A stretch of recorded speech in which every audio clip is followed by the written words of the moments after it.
White cast ഒട്ടും തന്നെ തരാത്ത ഒരു സൺസ്ക്രീൻ ആണ് ബിലൂമിയയുടെ ഈ സൺസ്ക്രീൻ. ഈ ഫാർമസി സൺസ്ക്രീൻ UVAയും UVBയും പ്രൊട്ടക്ഷൻ ഉണ്ട്. അതുപോലെ PA+++ഉം ആണ്. പിന്നെ ഇത് ബ്ലൂ ലൈറ്റിൽ നിന്നും ഒരു പരിധി വരെ പ്രൊട്ടക്ഷൻ തരുന്നുണ്ട്. പാരബൻ ഫ്രീ ആണ്.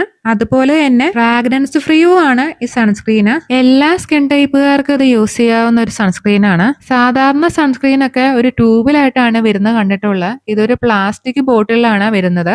ക്രീമി ടൈപ്പ് സൺസ്ക്രീൻ അല്ല, ഒരു ലോഷൻ ടൈപ്പ് സൺസ്ക്രീൻ ആണിത്. സാധാരണ ഒരു സൺസ്ക്രീൻ ഒക്കെ അപ്ലൈ ചെയ്യുമ്പം എല്ലാവരും ഫേസ് ചെയ്യുന്ന ഒരു ഇഷ്യൂ ആണ് വൈറ്റ് കാസ്റ്റ്. ഇത് ഒട്ടും തന്നെ വൈറ്റ് കാസ്റ്റ് ഉണ്ടാക്കുന്നില്ല എന്നതാണ് ഈ സൺസ്ക്രീനിന്റെ ഏറ്റവും വലിയ പ്രത്യേകത. അത് മീഡിയം സ്കിൻ ആണെങ്കിലും ശരി, ഡസ്കി സ്കിൻ ആണെങ്കിലും ശരി, ഫെയർ സ്കിൻ ആണെങ്കിലും. പിന്നെ ഇത് ഫ്രാഗ്രൻസ് ഫ്രീ ഒക്കെ തന്നെയാണ്. പക്ഷെ ഇതിന് ചെറുതായിട്ടൊരു മെഡിസിനൽ സ്മെല്ലുണ്ട്. ചിലപ്പം സെൻസിറ്റീവ് നോസിന് ഇത് ഇറിറ്റേറ്റ് ചെയ്യും. പിന്നെ ഇതിന്റെ ടെക്സ്ചർ അത്യാവശ്യം നല്ല ലൈറ്റ് വെയിറ്റ് ആണ്. അതുകൊണ്ട് തന്നെ സ്കിന്നിലേക്ക് ഈസി ആയിട്ട് തന്നെ ബ്ലെൻഡ് ചെയ്യാൻ പറ്റും. അതുപോലെ തന്നെ വേഗം തന്നെ അബ്സോർവ് ആവുകയും ചെയ്യും. ഇത് അപ്ലൈ ചെയ്ത് ഒരു കുറച്ച് നേരത്തേക്ക് ഒരു ഗ്രീസി ഫീലിംഗ് വരും. പ്രത്യേകിച്ച് ഓയിലി സ്കിൻ ഒക്കെ ഉള്ളവരാണെങ്കിൽ അപ്ലൈ ചെയ്ത് കുറച്ച് കഴിയുമ്പോൾ തന്നെ ഇതിന്റെ ഗ്രീസി ഫീലിംഗ് ഒക്കെ അങ്ങ് പോകും. വാട്ടർ റെസിസ്റ്റന്റ് ഒന്നും അല്ലാത്തത് കൊണ്ട് തന്നെ ഇത് സിം ചെയ്യുമ്പോഴോ അല്ലെങ്കിൽ ഭയങ്കരമായിട്ട് വേർക്കുമ്പോ ഒക്കെ റീഅപ്ലൈ ചെയ്യണം ഒരു 2-3 മണിക്കൂർ കൂടുമ്പോൾ.